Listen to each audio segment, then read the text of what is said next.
Fokus van wat sê die Bybel regtig?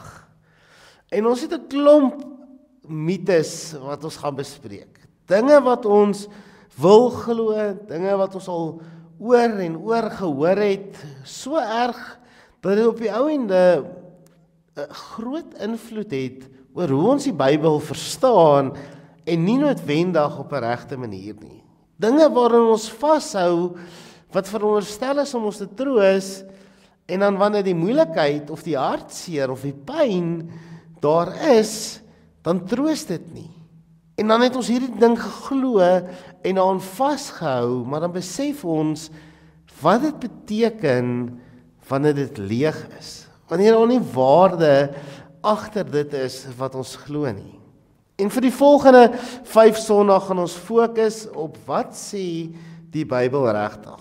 Maar ons gaan vanoggend stil staan by die eerste mite: as ons net genoeg geloof het, sal niks ooit verkeerd loop nie. En ek wil begin met die stelling, want wat glo jy behoort te gebeur as jy werklik met jou hele wese glo? Want baie keer sê ons, as ek net genoeg glo, sal ek gesond word. As ek net genoeg bid, sal my probleme verdwyn. As my geloof sterk is, gaan alles op die ou ende altyd reg uitwerk. En dis 'n algemene gedagte, amper soos 'n kontrak, dat as ek sterk genoeg glo, dan is ek vry van pyn en van moeilikheid. Maar dis baie belangrik om te verstaan dat dit nie is wat Jesus vir ons in sy woord geleer het nie. Hierdie idee dat as ons genoeg glo, sal niks verkeerd loop nie, is 'n ongelooflike groot wanpersepsie wat baie mense teleurstel. Wat op die ou ende baie meer pyn veroorsaak as wat ons ooit sal dink. Want wanneer ons dan siek word, wanneer ons dan swaar kry, of wanneer ons dan pyn ervaar, dan dink ons, my geloof was seker maar nie sterk genoeg nie. Of selfs nog erger, God stel nie belang in wat ek vir hom te sê het nie. Nou voor ons kyk na die 3 tekste wat spesifiek oor geloof gefokus is, kom ons sluit die oë, dan bid ons saam. Ons Hemelse Vader, Here, dankie dat ons vanoggend hier kan wees, as 'n gemeente saam, opgewonde om uit die woord te lees. Wel ons maar net gedeeltelik verstaan wat geloof is en hoe geloof werk. Here, help ons om vanoggend rustigheid in ons harte te kry. Help ons om vanoggend duidelikheid te kry. Help ons vanoggend om te verstaan wat U bedoel met geloof. Wat op U hart gedruk het toe U vir U disippels gesê het, wat beteken dit om te glo? Toe U deur Paulus gepraat het oor die groot geloofshelde. Here, help ons om vanoggend nie onsself raak te sien nie, Here, maar om U raak te sien. Die geloof wat ons van U af ontvang, die verhouding wat uit U genade uitspruit. Here, dankie vir hierdie ongelooflike voorreg om as 'n gemeenskap saam vanoggend in U woord te kan deel. Amen. Ek gaan vir ons begin by Johannes 16 vers 33. Daarop sê Jesus vir hulle, glo julle nou? Kyk, daar kom 'n tyd, en dit is nou al hier, dat julle uitmekaar gejaag sal word. Elkeen sy eie koers in, en dat julle my alleen sal laat.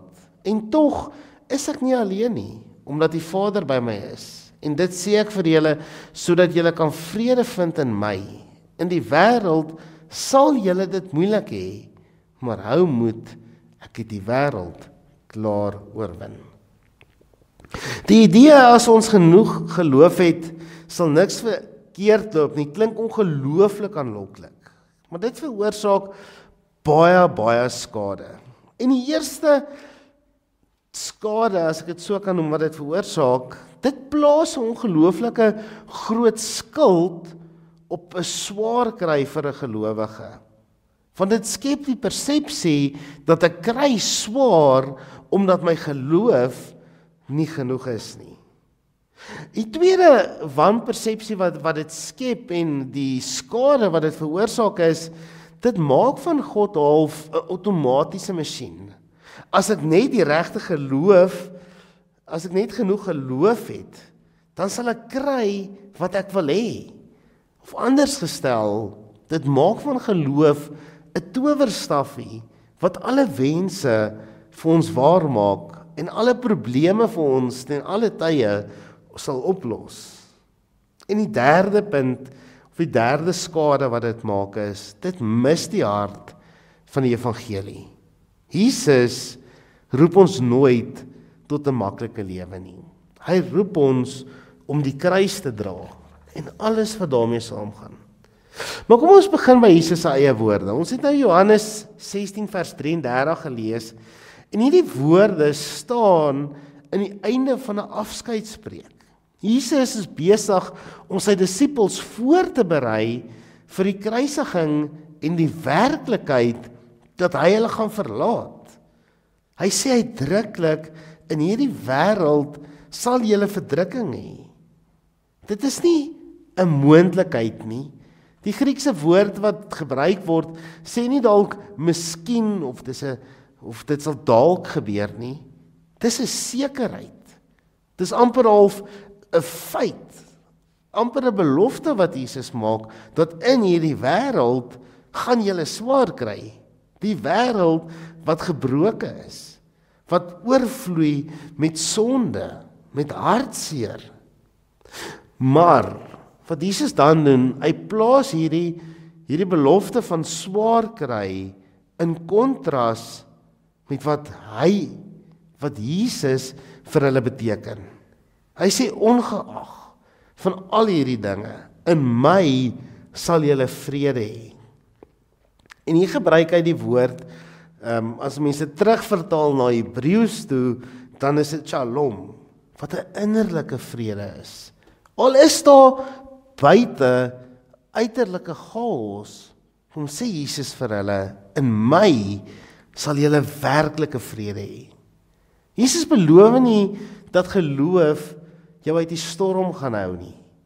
Hy kom en hy sê vir hulle dat geloof vir jou vrede tydens die storm gaan gee. Dit het ek vir julle gesê, sodat julle in my kan vrede hê. In die wêreld sal julle verdrukking hê, maar hou moed, ek het die wêreld oorwin. Jesus kom nie en hy beloof nie vir sy disippels 'n maklike lewe nie.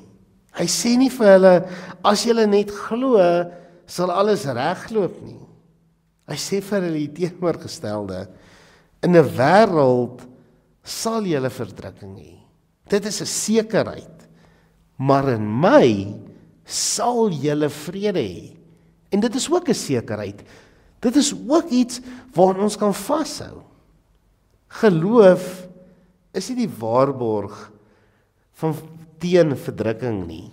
Geloof is die waarborg van vrede wanneer ons verdrukking beleef. En Paulus het later uitgebrei en hy skryf ook oor die geloof. En hy skryf ook oor die idee dat geloof nie 'n towerstafie is nie.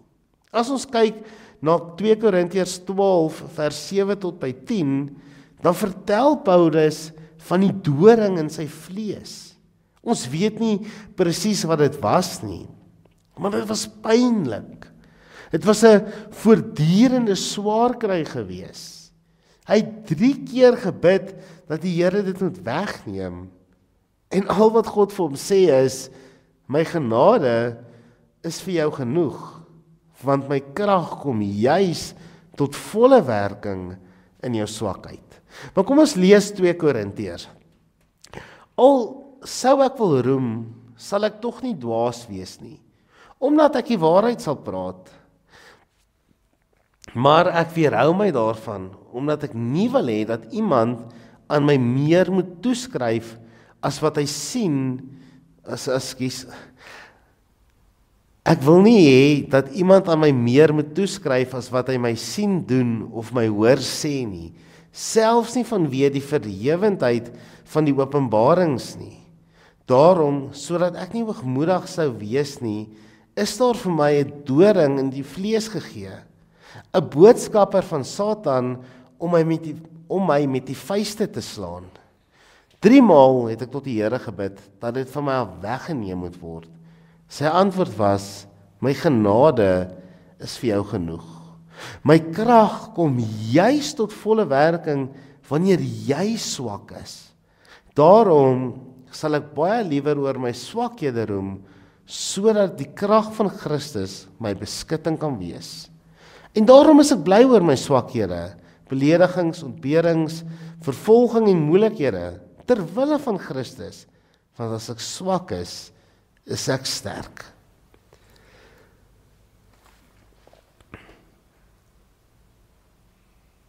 Geloof is glad nie 'n waarborg dat ons nooit sal swaar kry nie. Geloof is die sekerheid dat selfs in ons swakheid God se genade genoeg is. Ons sien hier, Paulus het nie gebrek aan geloof gehad nie. Dis nie hoekom hy gepynig is nie. Hy het geglo. En hy het gebid en hy het vertrou. Maar God het nie die swaar kry weggeneem nie. Hy het in Paulus se swakheid sy volle krag laat werk. Want in Paulus se swakheid skryf hy hierdie brief. En hy skryf aan die gelowiges en hy sê vir hulle dat in hierdie swakheid, in hierdie swaar kry en hierdie pyn wat ek het, besef ek nou eers, dit gaan nie oor my nie. Dit gaan nie oor my krag en hoe ek deur hierdie moeilikheid gaan kom nie. Dit gaan nie oor my en hoe ek sterk genoeg is om deur hierdie pyn te gaan nie. Dit gaan oor God. Dit gaan oor God wat in my werk. Dit gaan oor hom wat vir my die krag gee, juis sodat ek hierdeur kan gaan. Dit gaan oor God wat vir my vrede gee, sodat ek aan die ander kant kan uitkom. Paulus leer ons dat geloof beteken nie dat God verwyder altyd die swaar kry nie. Geloof beteken hy gee ons genoeg genade. Hy gee ons genoeg om hierdie pyn te kan dra. En hierdie is omtrent direk gebaseer op die woorde wat Jesus gespreek het. Want weer eens hoor ons, ongeag die swaar kry, ongeag van die pyn, die lyding en die verlies, die moedeloosheid, die onsekerheid, dat God teenwoordig is, dat sy genade genoeg is, dat ons onder geen omstandighede alleen is nie.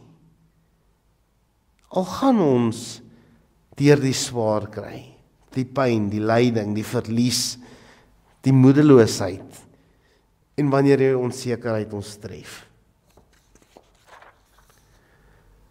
Die volgende teks het nog verder teruggegaan. En die teks fokus spesifiek op geloof. En die teks is Hebreërs 11. En hier kry ons 'n lys van geloofshelde.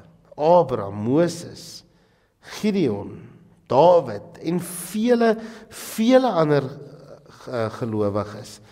En omdat Hebreërs 11 baie lank is, gaan ek nie vir ons die hele hoofstuk lees nie, maar ek wil net vir ons sekere gedeeltes uitwys uit hierdie hoofstuk. Om te glo is om seker te wees van die dinge wat ons hoop, om oortuig te wees van die dinge wat ons nie sien nie. Dit is immers vanweë hulle geloof dat daaroor die mense van die ou tyd met soveel lof getuig is. Omdat Abel geglo het, het hy 'n beter offer aan God gebring as Kain. Maar hy is nog steeds deur sy broer doodgeslaan. Omdat Henog geglo het, is hy weggeneem sonder dat hy gesterf het en hy was nêrens te vind nie. En omdat God hom weggeneem het van hom, word hy getuig dat hy voordat hy weggeneem is, geleef het soos God dit wou. Omdat Noag geglo het, het hy God eerbiedig gehoorsaam toe hy gewaarsku is oor dinge wat nog nie gesien kon word nie. Omdat Abraham geglo het, het hy gehoor gegee toe God hom geroep het om weg te trek na die plek toe wat hy as erfdeel sou ontvang. Omdat Abraham geglo het, het hy hoewel Sara onvrugbaar was en al heeltemal te oud was om kinders te kry, krag ontvang om 'n kind te verwerk, omdat hy God wat dit beloof het, getrou geag het.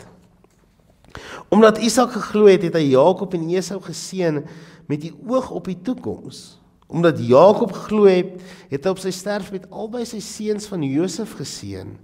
Omdat Josef geglo het, het hy kort voor sy dood melding gemaak van die uittog van die Israeliete en opdrag gegee in verband met sy liggaam. Omdat Moses geglo het, het God hom beskerm en hom gedra. Omdat die Israeliete geglo het, het hulle deur die Rooi See getrek soos oor droë grond, terwyl die Egiptenaars verdrink het toe hulle dit probeer doen het. Omdat Rahab die prostituut geglo het, het sy die verkenners vriendelik ontvang en het sy nie omgekom saam met die wat aan God ongehoorsaam was nie. Ander gelowiges wou nie die prys vir hulle eie vrylating betaal nie en is doodgemartel.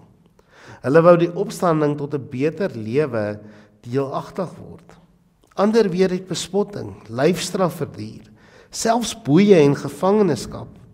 Gelowiges is met klippe doodgegooi, in stukke gesaag en met die swaard vermoor. Hulle het rondgeswerf in skaapvelle en in bokvelle. Hulle het gebrek gely en is verdruk en mishandel. Die wêreld was hulle nie werd nie. Hulle het rondgeswerf in woestyne en op berge en in grotte en het in grotte en in gate in die grond gelewe. En hoewel daar oor hulle almal van wie hulle geloof met soveel lof getuig is, het hulle nie verkry wat beloof is nie, omdat God iets beters beoog het, sodat hulle nie sonder ons die volëinding sou bereik nie. Net tot sover. Die hele hoofstuk is 'n loflied oor geloof. En alhoewel ek nou nie die hele hoofstuk gelees het nie, dink ek julle kry die idee en die tema van mense wat geglo het en dan dat God hulle gedra het, maar dat dit hulle nie vrygespreek het van moeilikhede en van swaar nie. Die hele hoofstuk is 'n loflied. Die skrywer verduidelik, geloof is die sekerheid van dinge wat ons hoop, die bewys van dinge wat ons nie sien nie. Hy wys ons hoe mense soos Abel, Noag, Abraham en Moses deur geloof ongelooflike dinge beleef het. Koninkryke oorwin het, die see wat oopgegaan het, stede se mure wat geval het. En dan kom die einde van die hoofstuk en sê, maar ander is gemartel. Hulle is gestenig, middeldeurgesaag, met 'n swaard doodgemaak. Hulle het rondgeswerf in skaap en in bokvelle, beroof, verdruk en mishandel. En hier sien ons die twee kante van geloof. Soms is daar oorwinnings en soms is daar dood. As geloof net beteken dat dinge moet regloop, dan sou hierdie mense nie hier genoem geword het nie. Maar die rede hoekom hulle helde was, die rede hoekom hulle geloofshelde was omdat hulle geglo het in die oorwinnings en in die verdrukkings. Dis nie dit wat hulle gedoen het wat hulle geloofshelde maak nie. Wat hulle geloofshelde maak is die feit dat hulle aan God vasgehou het. of hulle swaar gekry het, of dit goed gegaan het. Hulle het bly volhard in hulle geloof.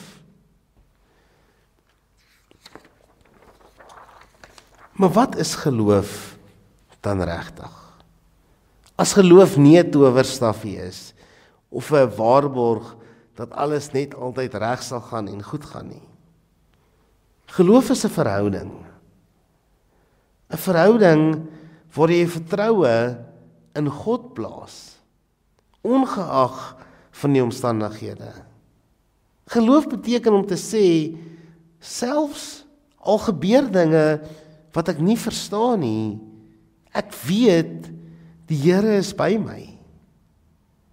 Geloof is die anker wat ons het as ons deur storms in ons lewe gaan. Geloof is nie die waarborg dat die storms ons nie gaan tref nie. En as ons prakties daaroor dink, hoe lyk geloof in ons lewe? Hoe lyk dit en hoe lyk my geloof? Wanneer ek deur siekte gaan, sê ek, my geloof werk nie, of sê ek, Here, U genade is genoeg. Wanneer ek teleurstelling beleef, dink ek, God het van my vergeet, of weet ek, selfs nou, in die teleurstelling, is hy by my. Wanneer ek bid, en dit lyk of God my dalk nie my antwoord nie, gee ek moed op, of hou ek vas aan die belofte, dat hy my nooit sal verlaat nie. Jesus het in Matteus 7 die gelykenis vertel van die huis wat op die rots gebou is. Die storms het albei huise getref. Die een wat op die sand was, het dit nie gemaak nie. Die verskil was nie of die storm gekom het of nie. Die verskil was die fondament waarop hierdie huise gebou was. Die verskil was dit waarin die huiseienaars hulle geloof geplaas het. Geloof is nie 'n manier om storms te vermy nie. Dit is 'n fondament waarop ons kan staan wanneer die storms in die lewe ons tref.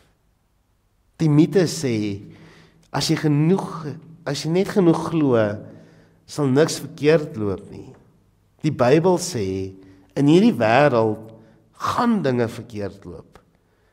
Maar hou vas aan Jesus, want hy hou jou vas. Geloof is nie 'n magiese waarborg of 'n towerstafie wat net alles regmaak nie. Geloof is 'n lewende verhouding met die een wat alreeds die wêreld oorwin het. Kom ons gaan vandag hier uit en glo opnuut en werk en bou aan hierdie verhouding. En ons hou elke dag, of ons 'n oorwinning beleef of 'n teleurstelling, ons hou vas aan die geloof dat ons nooit alleen is nie. Amen. Ons Hemelse Vader, dankie dat ons vanoggend weer kon opgewonde raak. Weer kon duidelikheid kry oor wat dit beteken om in U te glo. Ek wil graag vanoggend hierdie gemeente aan U opdra. Elke lidmaat, elke gemeentelid, elke familielid, elke vriend. Here, wil U ons sterk maak in ons geloof. Here, wil U ons vashou wanneer die storms ons tref. Here, dat ons nie ons oë gefestig op die storm sal hou nie, maar dat ons oë en ons hart altyd op U gefestig sal hou. Amen.